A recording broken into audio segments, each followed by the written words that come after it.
kind of done that when say I've gone out for dinner with some mates and I have got like a calorie budget on my fitness pal or whatever. Um, and I've underestimated the portion size, but I've kind of applied those principles you were talking about with acceptance and respect. So I'll just accept it for what it is. Really, it's like 200 calories or whatever over.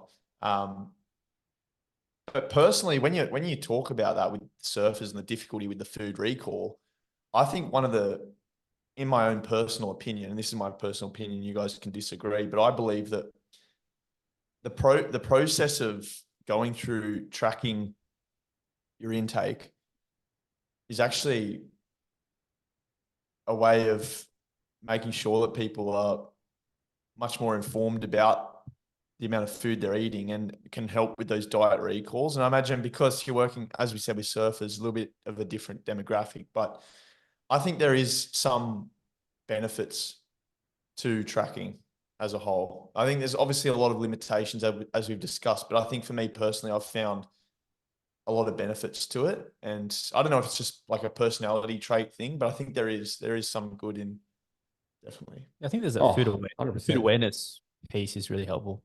Yeah. Yeah. Like I'm not denying that. I'm not trying to argue or in any capacity that tracking isn't a fantastic education tool. Yeah. And food awareness and in research, if someone spent time tracking, it's probably going to make it much like their ability to fill in a food recall or food diary or whatever, probably going to be a lot more valid. That's probably another co-founding variable in a lot of these studies too. Like who has actually learnt how to track their food? Yeah. When you're doing a diet recall, how much does that influence their ability to recall effectively? That's another one as well. But tracking is a education tool until it isn't. Once people have learnt what you can learn from tracking, that's when it starts to flip over and potentially have a deleterious effect. For example, ability to eat based on internal hunger and fullness cues with longer extended periods of time tracking, the confidence and ability to do that may suffer. It's like any skill. If you don't practice it, you will lose it. If you don't surf for a year, well, I did that because I was injured and it was, I don't know. I'm just thinking about some skill that you don't do. Like if I didn't operate an excavator for a year, the first couple of weeks getting back into it, I'd probably suck and be really slow. It's like any skill. If you don't practice it, like you lose it to a degree. And if you've had it before, yeah, it's going to be easier to pick back up. But I think that's applicable with tracking. So it's a sort of, again, it's a tool that you would use for a period of time to achieve or do something.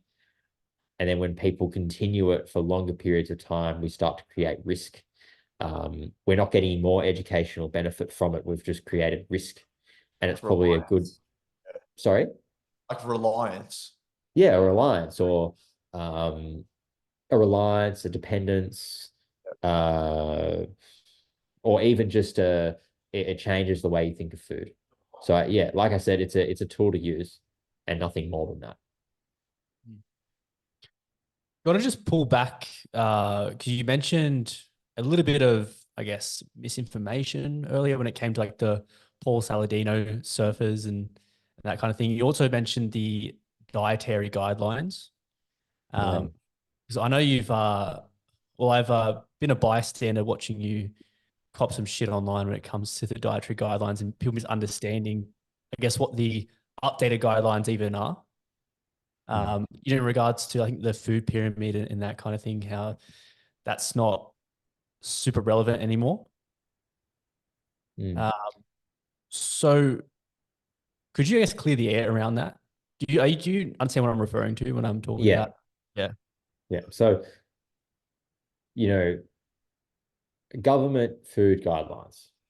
You go up to anyone in the street and you mention that phrase to them, they're probably going to say, oh, like food pyramid, right? And, when we think about the food pyramid, it's like cereals and breads and these sort of things are like the focus. And then it sort of trickles up to like plants aren't even prioritized that much.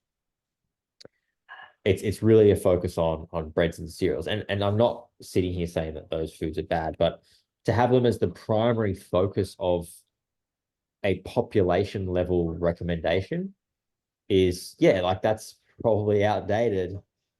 But this is what most people think as government guidelines still are. Whereas in reality, they've been updated since then. It's not even a pyramid anymore. And the thing that gets me so much is when people are like, the guidelines make us fat and sick, they're outdated, they're old, and they refer to the guidelines as the food pyramid. It's like, brother, if you actually knew what the guidelines were, you wouldn't be calling it a pyramid. I think that just Because you sums would up know, social media. Well, yeah, what do you you say? would So know like that it's a pie chart. less than 5% meet those guidelines, right? And Well, that's the other thing. so Like they make us fat and sick, but like no one eats the guidelines. So but how can we blame how them? do you know unless you try it?